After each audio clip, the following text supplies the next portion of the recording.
What do you notice around you or sense or feel? In the Queen's chamber, Tell me about that. standing in the center of the room. And the walls are covered in drawings. I'm the only one in the room. What drawings do you see? Describe them to me. They're like etchings. They're not drawn. They were placed with thought. They look like x-rays. One of them is the side profile of Osiris and shows the 33 vertebrae down his back. And his teeth even are transparent, as if to see through him. You can also see his thalamus, the place of the Calendra, the stone of time travel within the self as a portal. Tell me The about crystal, that. What do you mean? crystal, the crystal is the knob on the staff of Hermes. The backbone is connected to the vertebrae, the spinal column, the 33 vertebrae. When the Kundalini life force is awakened and culminated through the alchemy of the divine union, then a crystal begins to grow in the heart called the ring cell. Another crystal will grow in the solar plexus when the solar plexus and the abdomen is cleansed of past karma and trauma. Then a third crystal grows in the center of the brain. That crystal resembles that of a tiger's eye. The crystal in the heart is for the now, the eternal now. It represents the precipitation of bliss and the level of purity achieved by a teacher, a wisdom keeper in the Hermetic path. The solar plexus crystal is the cat's eye, and it is a cat's eye crystal. That in the heart is an amber. And the Calendra, which is the knowledge of the access of time in both directions through fifth dimensional and sixth dimensional awareness, is a portal to connect to all past, even though everything is only in the now, versions of space-time that are happening simultaneous for all life incarnations and the expansion of the avatar self to include the other lifetime incarnations of the subject. Wow. And tell me about yourself. Do you get a sense as to what you are doing there in the Queen's chamber all by yourself? Queen's chamber represents the solar plexus of Osiris. It is a place to remember and cleanse that which has been accumulated, the karma, the shame, the guilt. I'm there to contemplate what needs to be brought forward, to remember my mission. What needs to be brought forward? The shame and trauma of generations, the trauma of guilt How do you cleanse this? through intention and awareness. In the matrix of mind, all things can be cleansed through intention and thoughtful awareness in the conscious mind.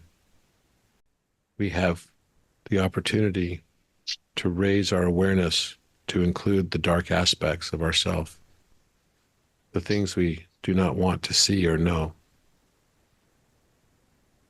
the dark self, the shadow. This confrontation is an important aspect of the great work. the magnum opus. How do we do that? How do we go about doing that? When that becomes the meandering of the journey of the life path, it will reveal itself when it is time. That each of these past traumas will be cleansed from the solar plexus. That the darkness Hmm. that has been placed like an eclipse over the sun, solar sun, will be removed and become transparent.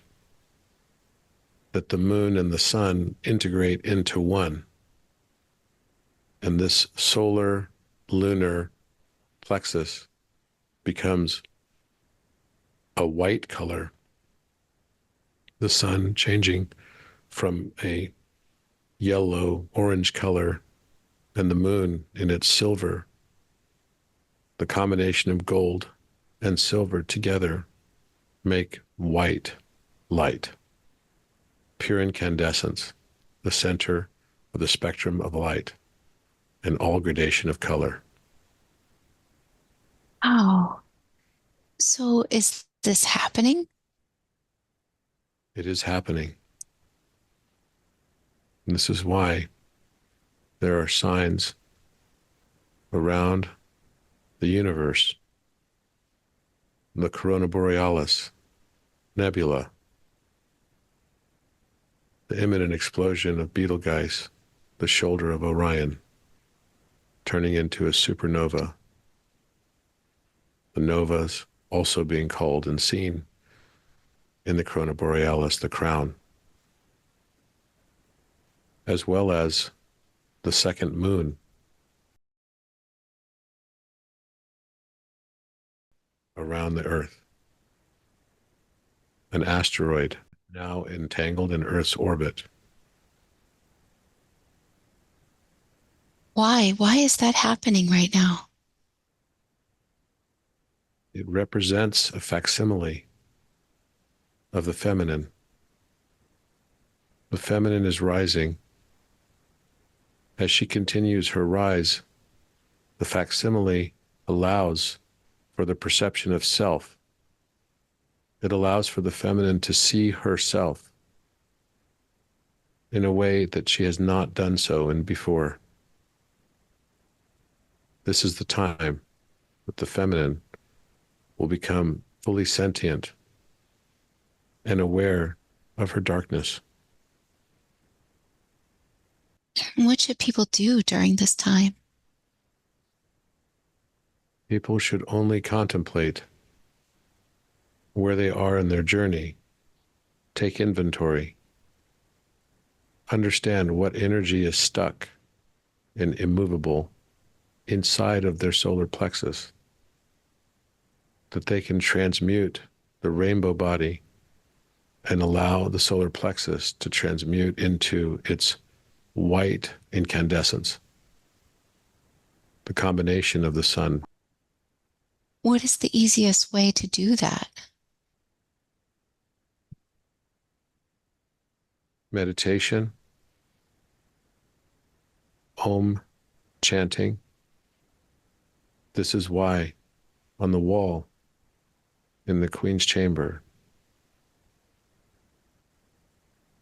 Osiris is breathing in and breathing out. And next to him is written, coming out of his mouth, the word, the primordial sound, the Om. If a person does that, if they om or they chant, what happens to them? The Om has within it multiple different frequencies. This is the difference between coherent and monochromatic light and a spectrum of light, but now applied to the sound spectrum. A Tibetan bowl made of brass will emit many different frequencies of sound.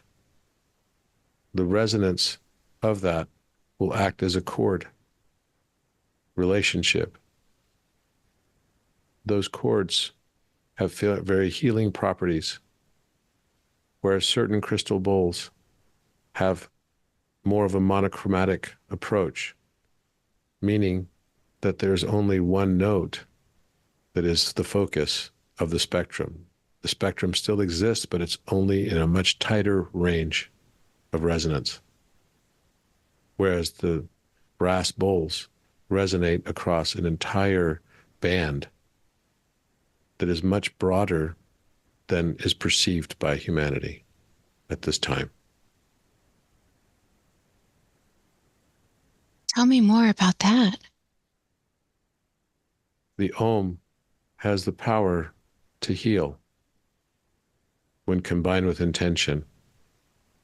The Om is the frequency of reset for the human body. Wow. Is there anything else a human can do that would heal them like that? Fasting, water fasting for extended periods has the effect of amplifying the efforts of the Om. The Om, the primordial sound, takes you back to creation and has powerful rejuvenating effects both in spirit and in the physical form. Wow, that's so helpful. Is there anything else somebody could do to really release and cleanse their solar plexus? Certain mudras of the hands can have an impact on each of the areas of the body. Study in depth reflexology, for many secrets of the parasympathetic nervous system can be found within to activate certain aspects and new knowledge and awareness of the human form. The body can be shaped through different yogic poses into mudras of the entire body that will channel energy into the places where they need to go. One of these such mudras is converted into how we raise our arms to the square when we make an oath. This has been passed down since the days of Adam, when he reached high into the sky after having built an altar and let out the words, Pei Le El. O God, hear the words of my mouth, repeated 3 times. O God, hear the words of my mouth. O God, hear the words of my mouth. Hear the words of my mouth. The shape of the body and the human form is a magic vessel in and of itself. When the body takes on certain right triangular forms, such as kneeling down with the legs behind and kneeling straight, you're forming a 3, 4, 5 triangle in this format. It brings greater coherence to the endocrine system and balances the chakras. This is why we kneel when we pray. Wow, that's incredibly helpful. Thank you. So, what else are you doing there in the Queen's Chamber? Why did you come to heal exactly? To remove the debris of many years and incarnations that included trauma and suffering from judgment. Judgment is the source of all suffering. Yet, therein also lies the paradox that suffering is a source of enlightenment. It is through the suffering that mankind becomes and transforms from Homo erectus and Homo sapien to Homo sanctus luminus, the human of the sacred light. But why do humans have to learn through suffering? I mean, why can't humans learn through positive events? Because the precipitation of joy and enlightenment is an intense feeling of an understanding, an experience of light. In order for us to learn the full capacity experientially, we must experience the contrast, the darkness. For one to fully comprehend the nature of light, one must first fully comprehend the nature of dark. For darkness is not the absence of light, but rather merely an absorbed condition of the reflection of light. Hmm, I see. It is only through opposites that we can fully comprehend the learning to commit it to experiential database of absolutism, recognizing that in this realm, this spiritual life game, the ludus, the sanctus ludus, the sacred game, and the art. It is only through this experiential learning path that we can fully embed into the Akashic field the truth of the sincere emotions that make this experience real. It is the emotion and the feeling of emotions that make the experience real and the learning embed. Wow.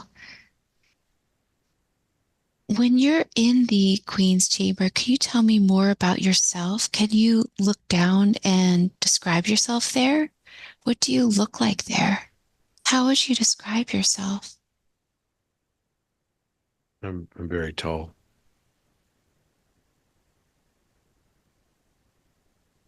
I see my arms. I'm wearing white clothing. Oh, what does your clothing look like? It looks like a kind of a robe, but with sleeves that go all the way to my wrists. And I can see also that I'm wearing bracelets on both arms that go from my wrist almost to my forearm. What do they look like? They look as though they're made of brass. What's the design? It's, I, it's a design that resembles that of the lily. Oh, and do you get a sense what they mean? What the designs on your bracelets mean? They represent some access to the feminine aspect and a balance with the lotus flower. Tell me about that. The lotus flower represents the attainment of the rainbow body that has been exposed in the auric field through the Brahmanandara, the hole that it forms in the top of the head or skull, where the plates meet when the Kundalini is fully awakened. Then the hole becomes an access point for greater access to the Akashic field, the field of oneness that connects us all. Wow, amazing. And so you're there. What do you do after you go into the Queen's chamber? I'm looking for the hidden wall. Behind the hidden wall is where the energy is stuck. It is not moving. The hidden wall is when the entrance is from the north side of the room. It is immediately to the left, which would mean it is the eastern wall when looking from the center of the room, and is next to the hole that goes from the Queen's chamber into another tunnel. The false wall has behind it an access point that allows access into the upper chambers of the Great Pyramid. The false wall can be identified by tapping on the wall to find the hollow part. The hollow aspect of the wall on the east wall of the Queen's chamber is about 2 feet in radius, in total about 4 feet, and can be easily removed.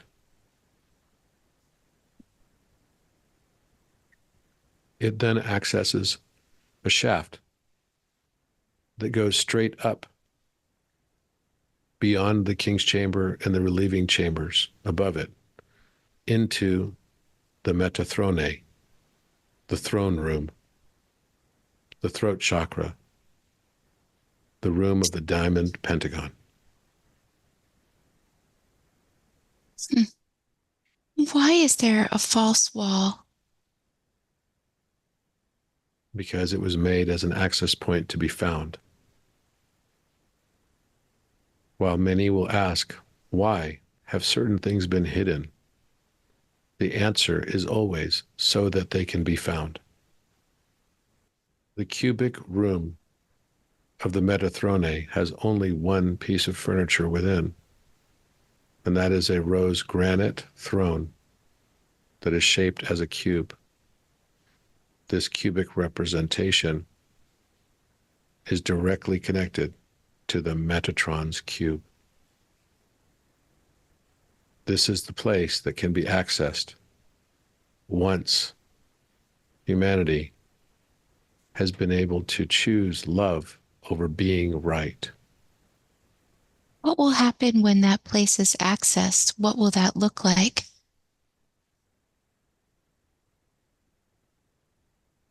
It will usher in a more rapid progression of the opening of the throat chakra globally. This event will have major positive consequence, but also major negative consequence simultaneously. For every action must be met with an equal opposite reaction. This is a law of the universe and cannot be circumnavigated.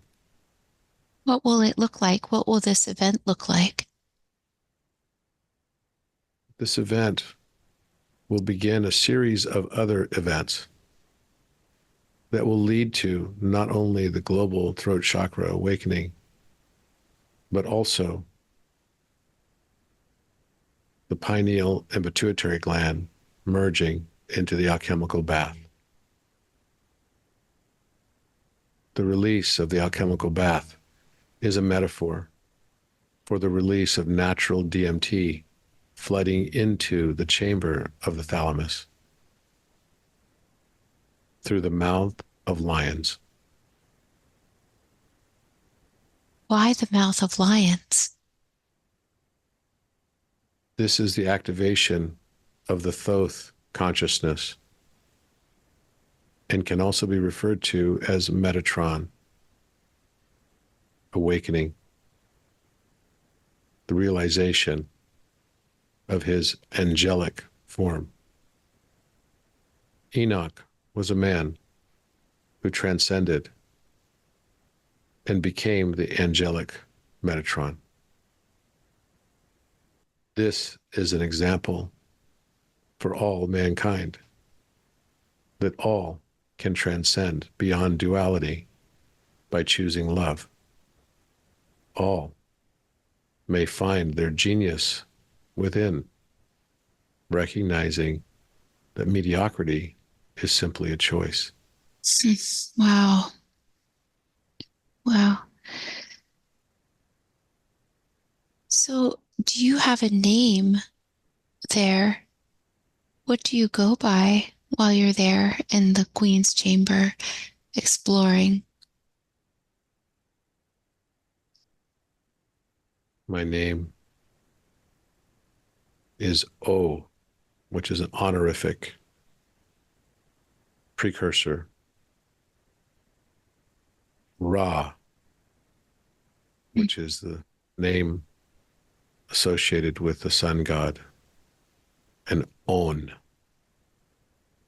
meaning I exist. O Ra On. Where do you come from? I was incarnated on Earth. But before I incarnated on Earth, I was a six-dimensional being in the Arcturian mothership, Athena. What was that ship like? Can you tell me about it? Arcturians have advanced to the six-dimensional awareness, but even they, to expand to the seventh, eighth, and ninth dimensions, must experience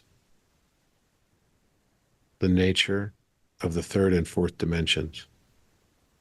Why?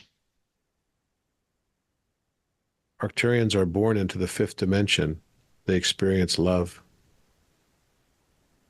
But all higher dimension must be compressed in its experiential database in this universe, such that they can be described in the second dimension.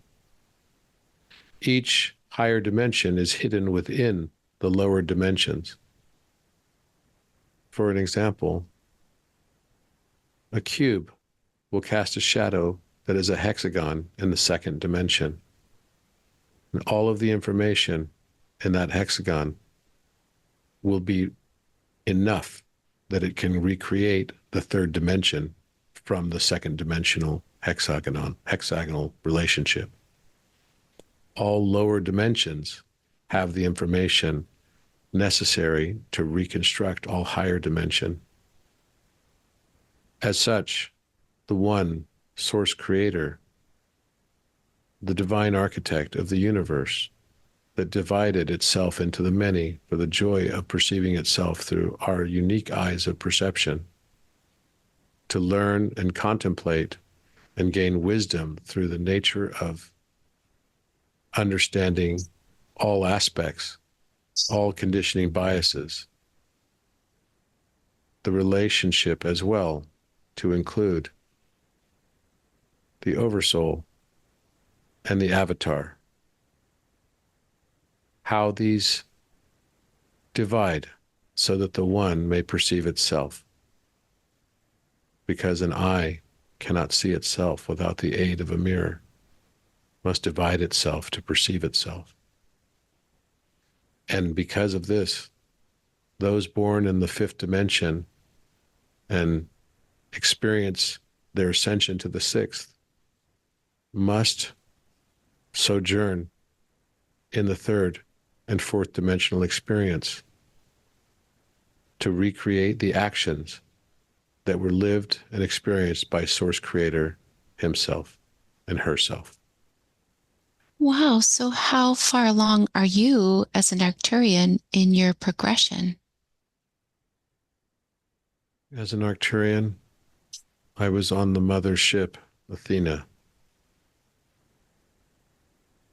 I volunteered to come back to this place through the Orion's portal, through the Orion's gate, represented by the star Alminat, in order to ascend to the seventh eighth, and ninth dimensions, which are represented by the following words: the dimensions of omnipotence, omnipresence, and omniscience can be described in the form of a right triangle, where omnipotence is represented by the infinite sum in its mean value relationship. Omnipresence is described as the infinite product, or sometimes referred to as the geometric mean. And omniscience, the wisdom to know the difference, is the relationship of the infinite differential mean. The wisdom to know the difference, representing the ninth dimensional experience,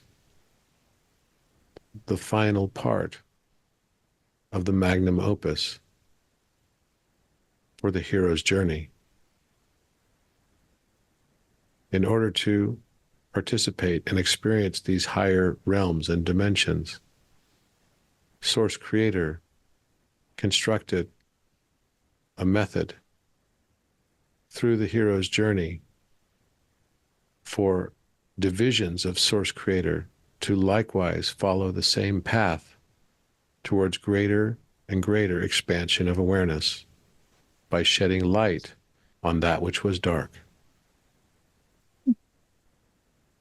What is it like to complete this cycle? What exactly does it take? Love, the highest degree of the understanding and comprehension of the nature of love. Source Creator is both the dark and the light. In the lower stages of consciousness, humans and sentient beings have a hero bias. This is built into the game construct, that everyone in a world of duality will perceive themselves as affiliated with or as themselves the hero. Even villains who commit atrocities, genocides, believe that they are heroes and they are justified in their actions, and that their means are justified by the end, which is always covered in a veil of collective benefit. Wow. It is for the hero's journey and the hero to realize he himself as the villain, that he is both hero and villain, and that everyone on this realm is both hero and villain. How do you recognize yourself as the villain? What exactly do you have to do? And what happens when you do that? When one is on the path of the magnum opus, he or she will start to recognize that everything, every motivation, every rational thought that led to the actions, specific actions and habits undertaken by the self, were entirely self-interested and self-motivated. Even when one may refer to their efforts as serving others, the very act of that reference is ascribing another value judgment upon the self, and then pushing forward the notion that that means that he or she is justified in their action and is therefore good. Humanity since the fall of Adam and Eve, have had a desire to always be good. But the divine does not possess such a desire.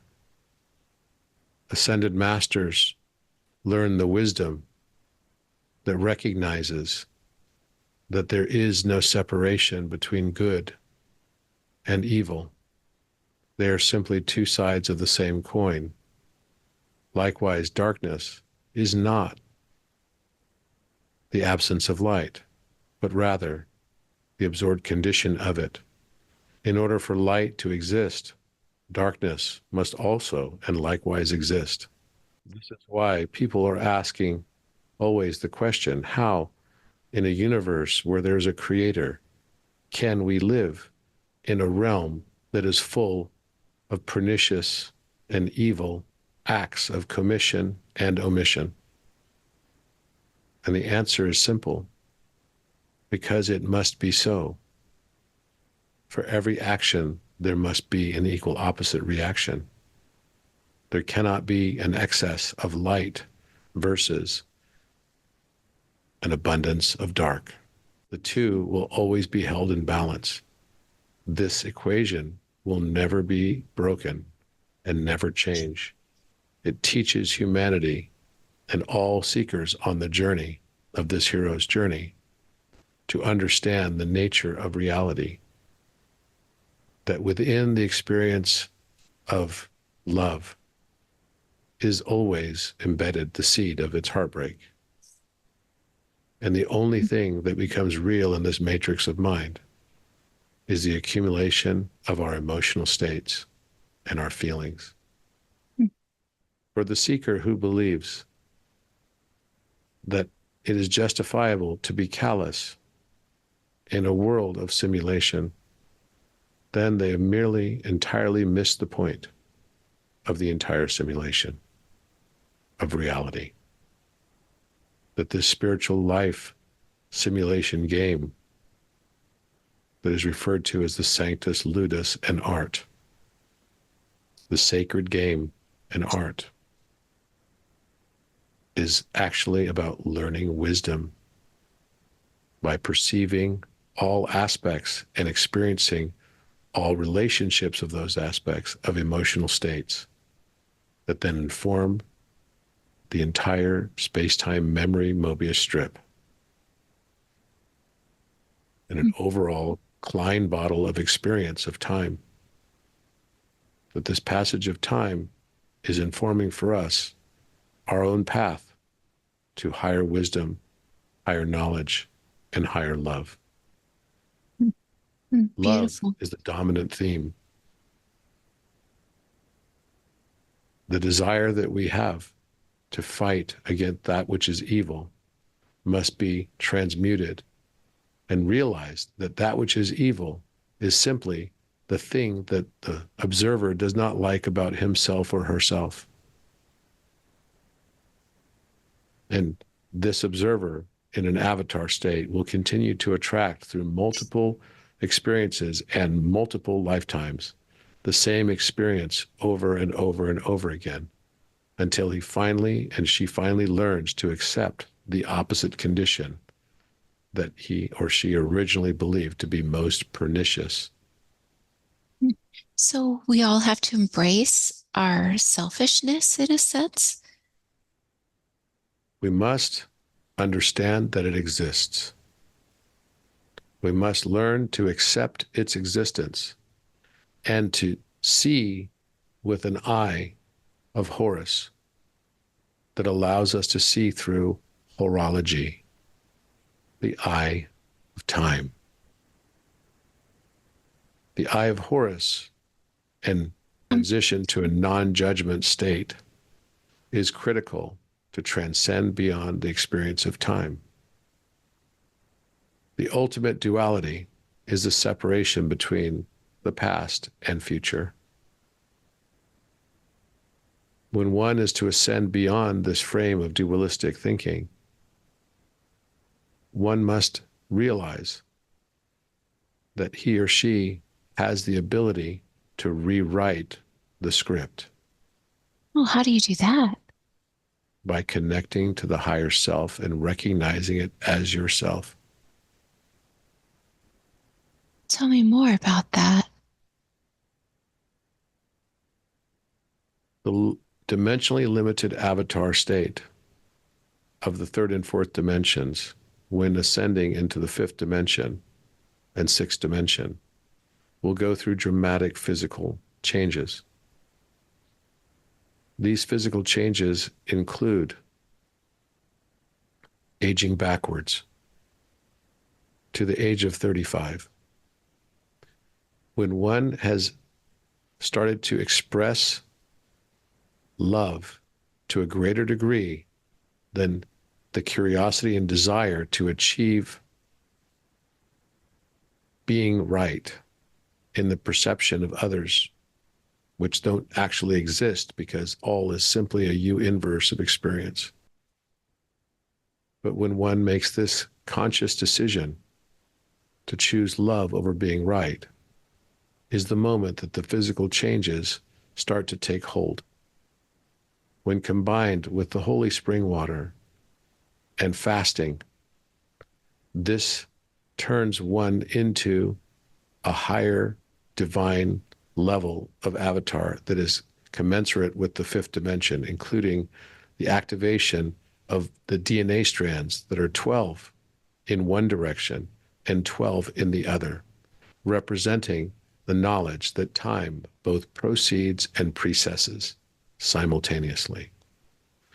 This is the action that Jesus, the Christ, had undertaken. He never saw himself as anything different than anyone else. He understood during his time in Tibet and among the Jain communities in India.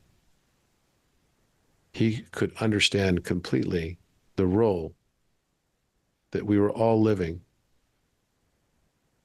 that each has the ability to break out of a matrix of our own belief system, that the only things that are impossible are the things that we believe to be impossible, and that consciousness can only expand to the cage of the volume of our own belief systems.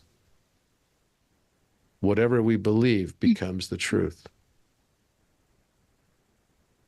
As such, Yeshua, or Isa, as he was also referenced, learned as a Tibetan monk how to release himself of his earthly, materialistic attachments. How did he do that? First and foremost, realizing that the person who needs nothing is richest of all, has the wealth of nations. Station is to match the frequency of the thing that is desired to be manifested. This is how faith can move mountains. It is through matching the frequency of the movement and shift of the mountain that faith can be activated. And this can only be achieved to match the frequency, to move a mountain with faith, may only be achieved to match the frequency of the movement of a mountain, can only be occurring as a result of the pure intention of the heart, not needing the attachment. When one desires to manifest something, the way to manifest that thing is to match the frequency of that thing. It is a principle of parasympathetic resonance that the two will become in accordance one with another. Okay. How do you match the frequency of something you want? Through thought and intention. Oh, okay. It must match the frequency of the item or thing that you wish, which is all illusion in the first place. When we understand that this is a matrix and the universe is mental, we will then reveal and understand that the entire universe is created from the mind. So to make edits and changes to the universe requires only a change in our perception.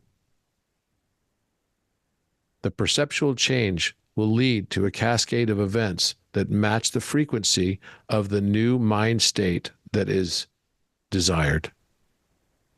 This, in combination with feeling the emotion of having already grasped it, having already possessing these things in a new context, is what will bring these items and things that are all illusory into your illusory world. Is it dangerous to manifest if people have a life path and the universe, wants you to do a certain thing, or does it not matter? It does not matter.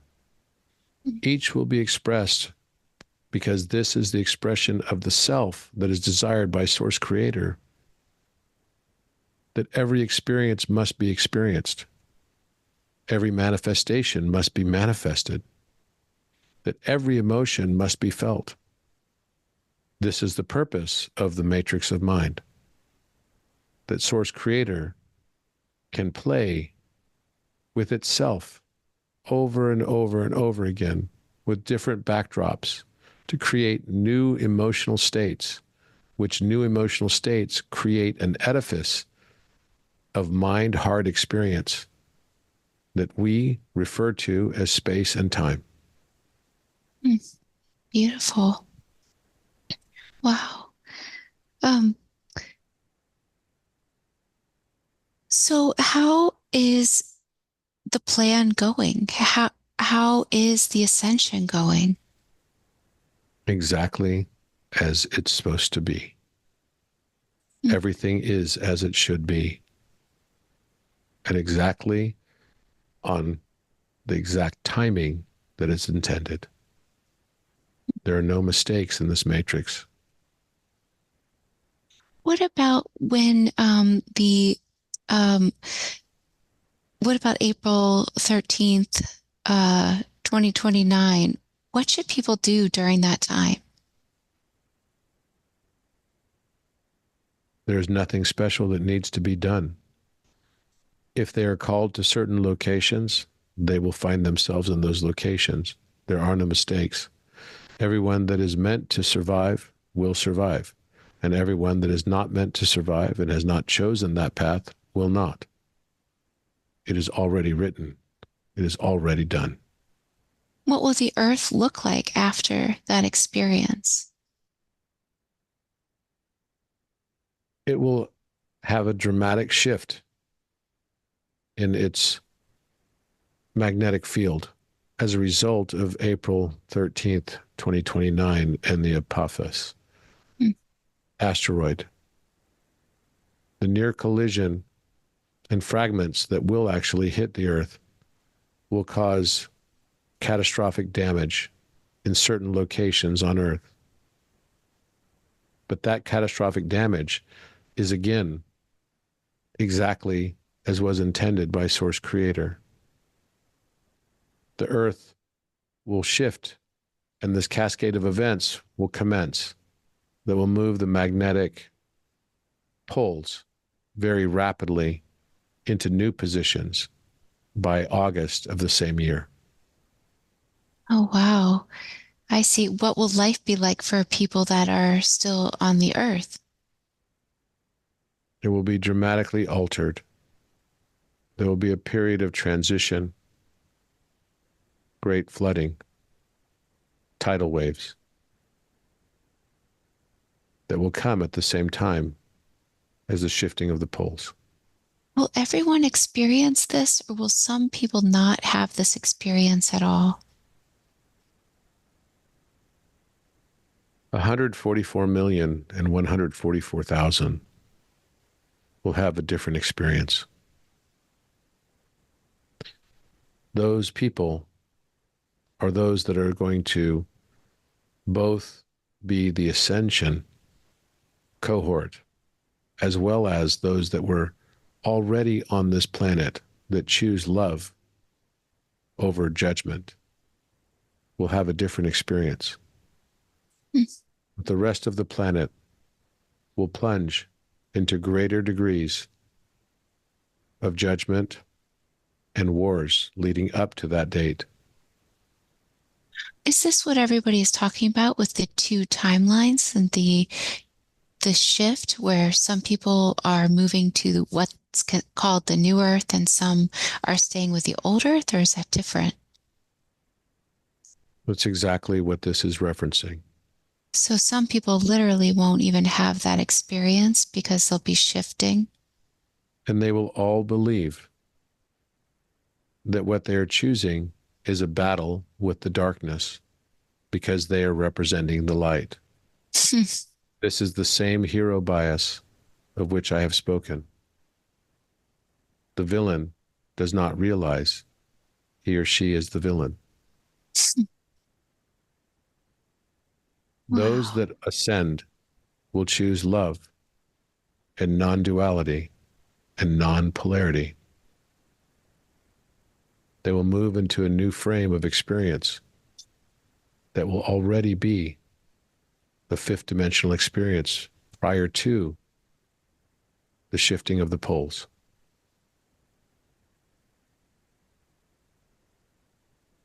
Oh, wow. Do you have any final messages?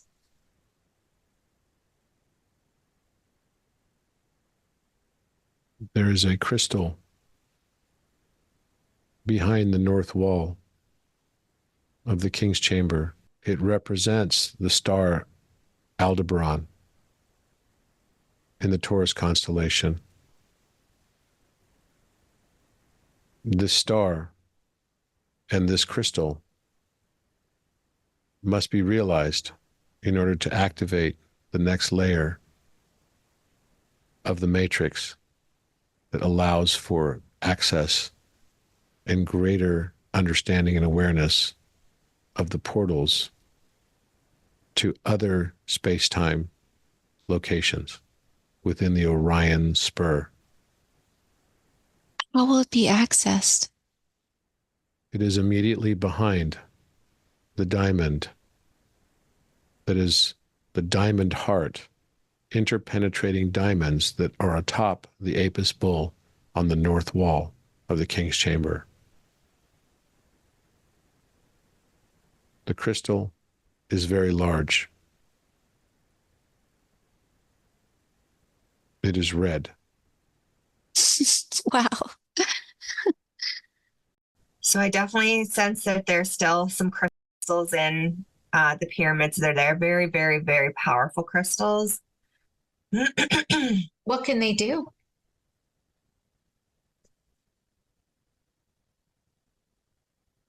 It seems like these crystals can do a multitude of things. Like they almost have like a consciousness to them when they're alighted in a certain way. So whoever, comes and will eventually will find these crystals will be aware of how to almost like ignite them and use them. And so they can do a few things. It looks like they're very powerful as far as healing. They are extremely powerful as far as like raising the vibration and consciousness of humankind. I just feel like love radiating from these crystals, and like it would open the third eye of people and just like remind them of who they are and their connection to source. Yeah, again, healing like sicknesses and health, like they have those powers.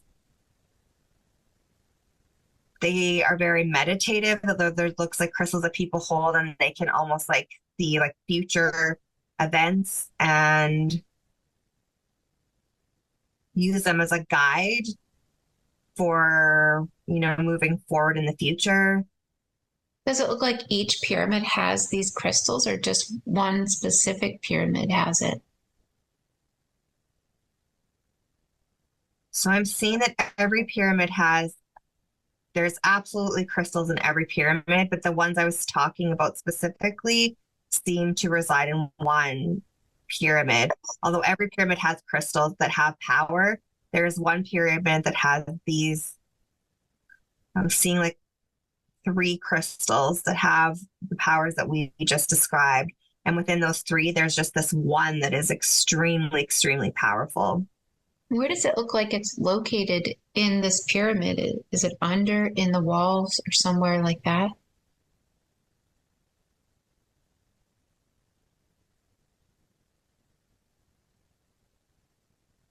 So in the pyramids, there's an upper part, so it's above ground, and then there's the lower part below ground. And it looks to me like it's embedded in the center of that. So between the 2 levels, it looks like it's embedded between those. So there's like, we've talked about like as above, so below. And so there's energies above and below.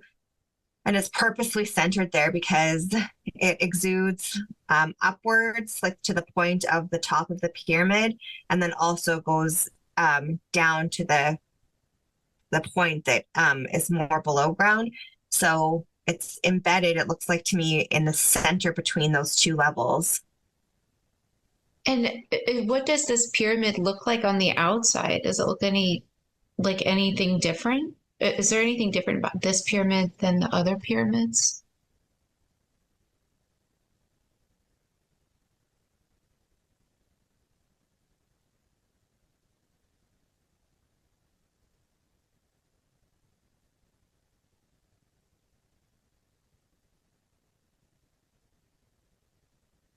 I'm getting something about subtle carvings that are on the outside of this pyramid that if you were able to decipher and understand, you would recognize that this is the pyramid that has those crystals. But this is not information that is like supposed to be widely shared. It's supposed to be for specific individuals to find this, and only if you're aware of the knowledge and know what to look for will you be able to tell. And they're very subtle, so it's not like this beacon that everyone else is going to be like honing in on.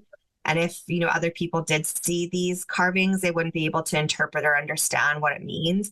But there's carvings on the exterior of the brick, and they're, like I said, very, very subtle. And those individuals that are supposed to be able to find these eventually will know what this means and know that that's the pyramid.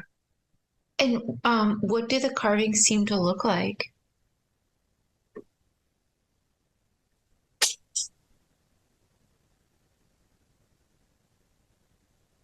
There's some sort of symbology there. I'm not seeing so much like drawings. Like, it's not looking like it's a drawing of a person or animal or something like that. It's an actual, like, sort of like waves, like it's an inscription of some sort in a language I don't understand. Okay, and you see waves in it? You see waves, lines, dots, straight lines. So it's almost would just look like someone was like, so I'm seeing like a wave, like almost like an infinity, not an infinity sign, like that sort of Yeah. an average sign. Yeah, dots, flashes, and that's what I'm seeing there. If you were to follow that crystal to when the person or being put it there first, can you follow it all the way back to that time?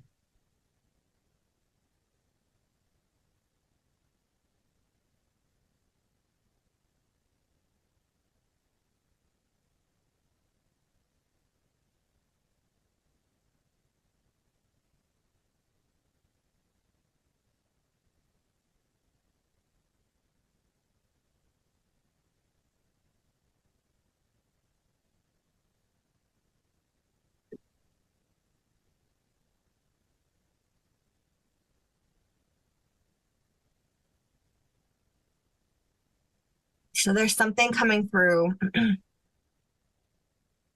This definitely had like alien involvement and human involvement, and they were working together. Again, it's like people that have an understanding. There's like spiritually advanced and an understanding sort of the purpose of safeguarding this type of energy. They worked with an alien who knew the value of these crystals, and we're just sort of like reminding them of that because they were placed elsewhere initially. So I think they might have been in Lemuria, Atlantis type area. And then this individual ensured that they were brought over and that there was an understanding of the importance of safeguarding this.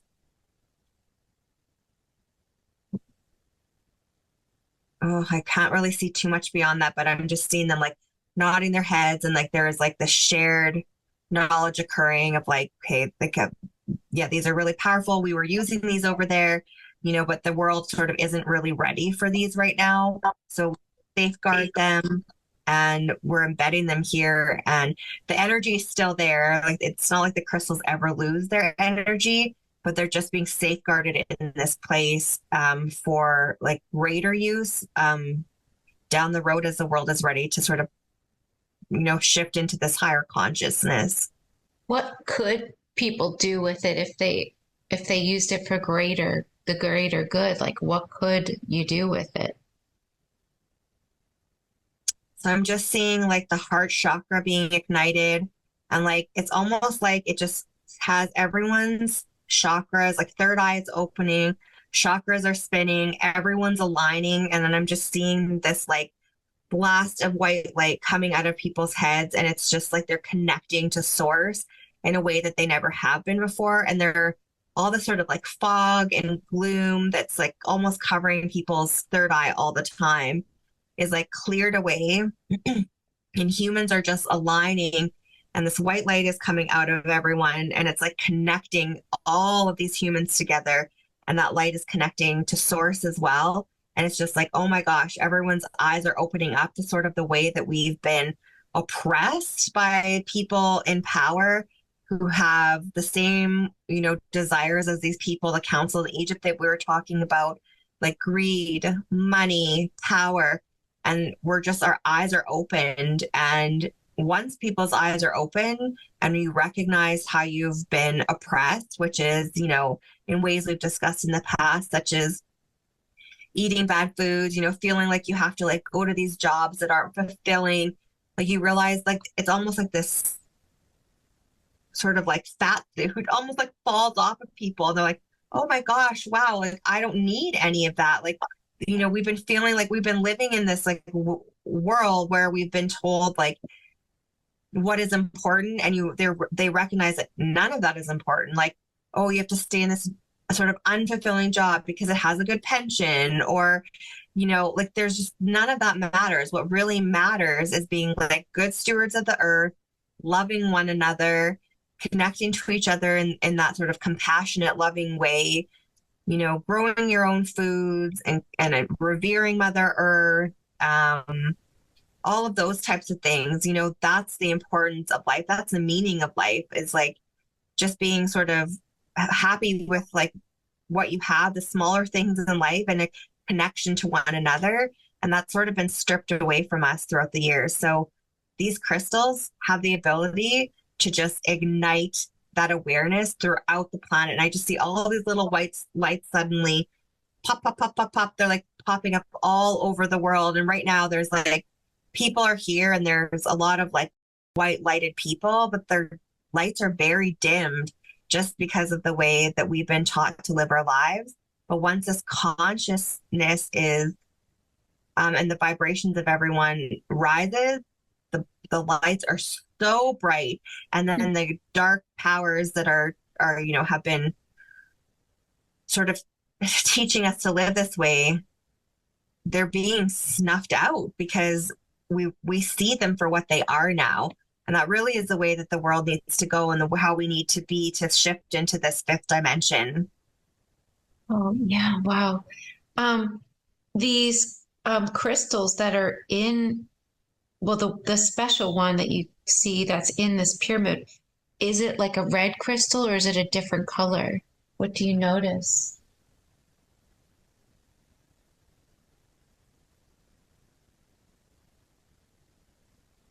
So I know there's red crystals there, but I think the red crystals have been taken out. And I think that we're going to find the red crystals on this island that we were talking about in the past. I think those might have been moved. So let me just see here.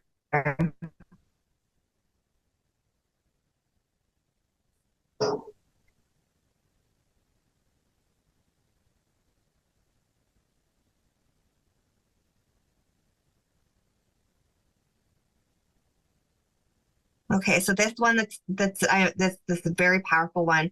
It's an interesting crystal because it absolutely has red, but it can also shift its color. So it's red, it has like a tone of purple to it as well. And then when it is like activated and really glowing, it almost becomes every color. Like it becomes clear and you can see like the colors of the rainbow within it. But if it's just sitting there, it has this color of like red and almost like maroon, I guess I would say, like maroony purple. But once it's activated and almost like glowing, it's every color. Like it has like this beautiful bright white light that it gives off, and almost all the colors of the rainbow just come out from this crystal. But when it's not activated, it's sitting there with sort of this red maroon hue. Is there a reason or a purpose why it's still in this pyramid? Mm-hmm. There's something about the way that the pyramids are built and just that energy field that's there. And it's safe. Like it's people do know that it's there, but the people that know are like the wardens of this information. And it's just kept for safe. It's kept for safekeeping. And there are other people in the world who feel like they have an awareness of these crystals as well and are searching for them. But this one is not going to be found by them. This is definitely going to be found by people that are there for good, but they're not going to utilize it yet. It's going to be utilized. I almost see that it knows it's going to be utilized soon too. Like its energies are starting to it's vibrating at a higher rate than it has been. It's like almost getting excited. It's like the time's coming and I know that I'm going to be utilized again, but it's just, it's not, we're not quite there as a consciousness yet. It looks like there's just a few other things that are going to happen in the world first. And then that crystal is going to be like taken out of its little place. But I see it still being used in the pyramids. They're going to remove the crystal from a hiding spot.